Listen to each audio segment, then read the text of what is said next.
ازيكم عاملين ايه الاخبار؟ يا رب كلكم تكونوا كويسين وبخير وبصحه تمام. لا اعاقه لكل صاحب اراده. خليني احكي لكم موقف من المواقف اللي حسيت ان ايه ده في ايه.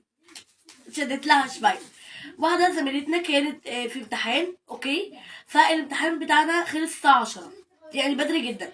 واحنا كان عندنا درس الساعه 1. فالبنوته دي اتصلت بمامتها وقالت لها: ماما تعالي، هما ساكنين بعيد جدا جدا جدا. فقالت لها: يا ماما ممكن لو سمحتي تيجي تاخديني؟ قالت لها: لا معلش يا كذا، انا مش هقدر اخدك. قالت لها: ليه يا ماما؟ قالت لها: عشان احنا بعيد، منا ما نروح ونيجي ونلبس فالوقت هيتاخر. الوقت اصلا هيكون، يعني انا منا ما اجي واتحرك الوقت اصلا هيكون ضاع، يعني هتكون جت الساعه 1 هرجعك ازاي ولا هعمل ايه؟ خليكي يا فلانه قاعده الساعتين دول، ما فيهاش مشكله، ال3 ساعات دول. قالت لها: لا يا ماما. راحت قفلت معاها، قالت لها: خلاص ماشي يا ماما.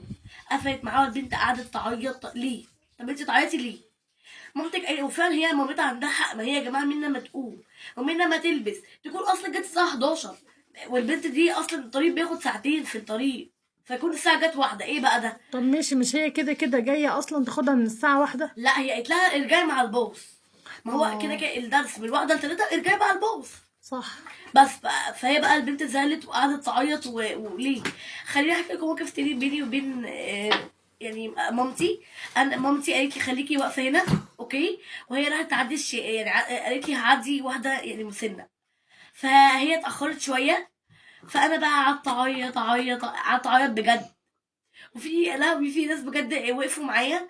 الناس بدل ما هم يساعدوني او يشوفوني انا محتاجه ايه، فضلوا يعيطوا جنبي. فاللي هو ايه يا جماعه؟ المهم ده مش هما موضوعنا. عندهم حق برضه. ايوه هم جميل قوي، بجد كانوا جمال. المهم، فانا طبعا استغربت وحطيت في دماغي ان مامتي مشيت وسابتني ومامتي مش عايزاني والكلام الجميل اللذيذ اللي احنا بنحس بيه ده فين. يعني ايه ازاي؟ دي مامتنا، يعني هي اللي والدانا. يعني هي هتسيبنا؟ لما هي هتسيبنا احنا هتلاقي مين؟ ما هي بقى لو كل واحده بقى سابت ابنها او بنتها هتلاقي ايه؟ بالعكس ده هما هيخشوا بينا الجنه.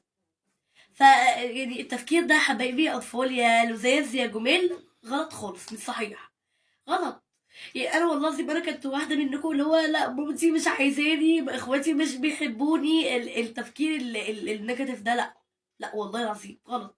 بالعكس على فكره هما بيحبونا، بس احنا عندنا حته، احنا حاسين بزياده فبناخد الموضوع قوي على صدرنا بشكل يعني حسيت شويتين 3 4 5 6، يعني احنا بنحس جدا.